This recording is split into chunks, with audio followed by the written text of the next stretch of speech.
Hello everyone. My project is going to be on love and justice. When I read about the saints, not just by how they lived out their faith, but how different their lives are from each other.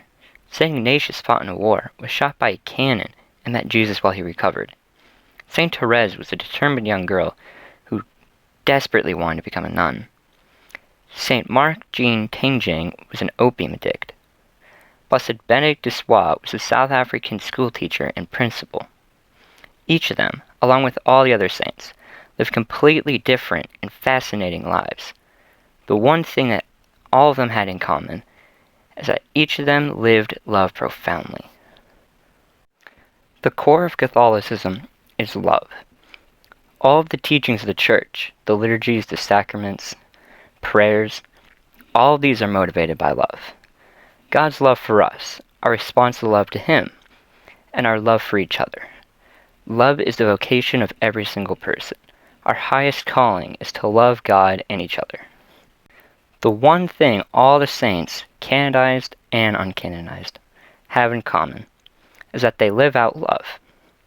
Now, living love is more than just being in love or expressing love for others. It's having a truly radical love that goes beyond limits and boundaries, that takes action, that empowers, that transforms. It means making love a virtue. This virtue is known as the virtue of charity. Now, when we talk about love, we kind of have this idea of laying down our life for another is the greatest sign of love. But that can be difficult because we're called to have a radical love. Now, when I think of my family and laying down my life for them, I think I would absolutely do that. But to do that for other people, I can only count on my hand for people I know that I would really die for. But as Catholics, we are called to have that radical love. We are called to be ready to lay down our life at all times, and that is love. In the Catechism, charity is defined as the theological virtue by which we love God above all things for His own sake, and our neighbor as ourselves for the love of God. This is a little bit different than our more familiar understanding of charity, where we think of it as giving help to the needy. But this makes complete sense when we take a step back and ask, why do we give help to the needy? Because we recognize our shared humanity and see their need. We see a fellow child of God suffering, and out of love, we try to help. Ultimately, the virtue of charity is both the simplest and the most important of all the virtues. It is the most important because it is the virtue of love. And as St. Paul said, if I speak in tongues of man or of angels, but do not have love, I am only a resounding gong or a clanging cymbal. If I have the gift of prophecy, I can fathom all mysteries and all knowledge. And if I have faith, I can move mountains. But if I do not have love, I am nothing. If I give all I possess to the poor, and give over my body to hardship that I may boast, but do not have love, I gain nothing. So without love, we are nothing. Love is the foundation upon which the rest of the virtues are built. As said in the Catechism, it is superior to all the virtues, and the practices of all the virtues is animated and inspired by charity, which binds everything together in perfect harmony. It is the source and the goal of our Christian practice. So that's it. The virtue of charity is really straightforward. Love God and love others. When we meet someone, love them. Just have an attitude of love towards the world. Like I said, simple and straightforward, but it is incredibly hard to do. I know in my life there are people who I do struggle to love. Some have hurt me and other people who I love. Some do horrendous, evil things. Some I just find irritating.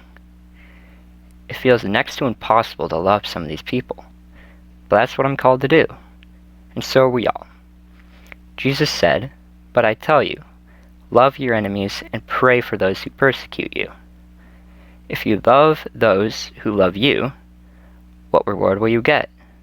Do not even tax collectors do the same? One way to start trying to live this virtue is to ask some questions in various situations we find ourselves. How am I to love this person here and now? How do I love my parents when they're being unreasonable? How do I love my friends when we hang out?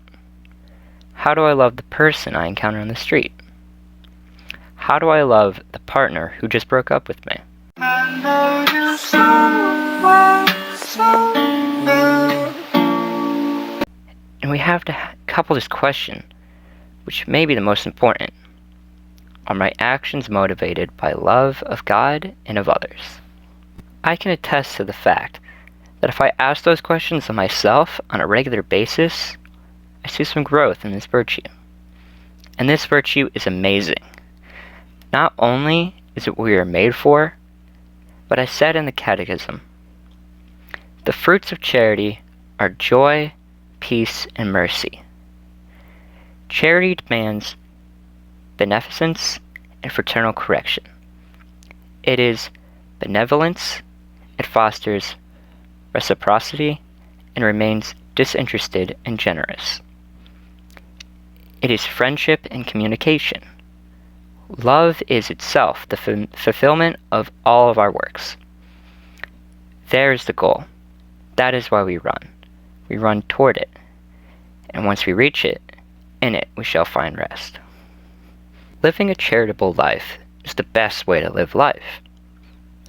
I'm not there yet, but I've had the tiniest taste of it, and it's pretty great. I've experienced the joy and peace that the Church is talking about during those periods where we live this virtue. I have plenty of goals in life, but charity is the goal. Love is really what it's all about at the end of the day. Now, the cardinal virtues are the virtues on which all the other virtues hinge. The virtues go, justice isn't the most popular.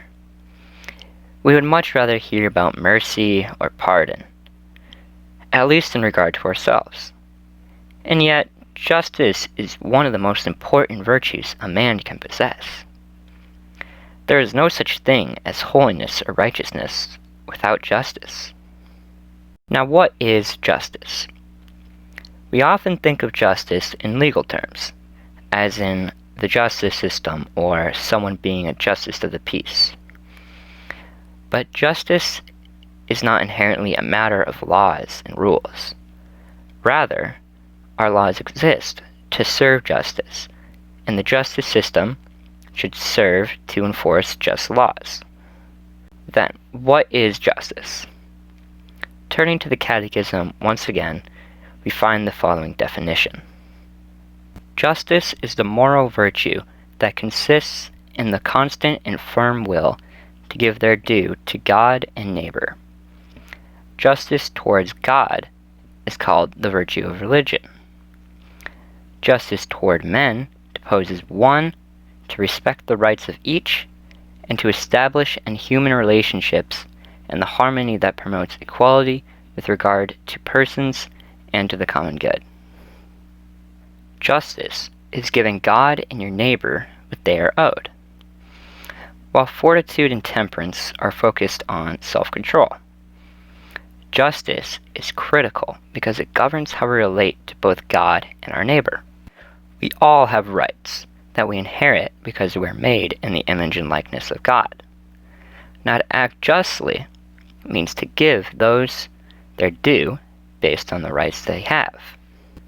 When we look at acting justly towards God, we call this the virtue of religion.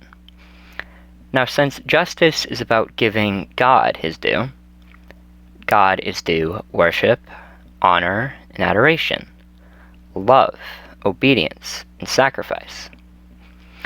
When you look at going to Mass, you sometimes hear people saying, "I don't get anything out of Mass." But that has completely flipped the virtue of religion on its head. That, what do we owe God? But we owe God this public worship because he is God. That is just. to put Him first. So how do I become a just person? By exercising the virtue of justice.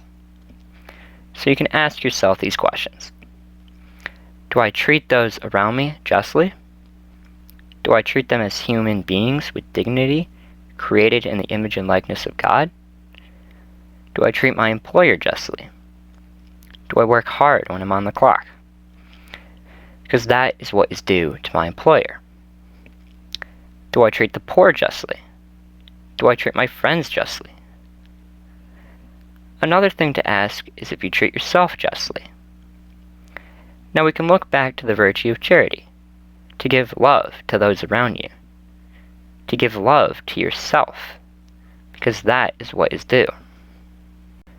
Now remember to pray for an increase in these virtues, because it is with divine help and repeated practice of the virtues that we become virtuous people.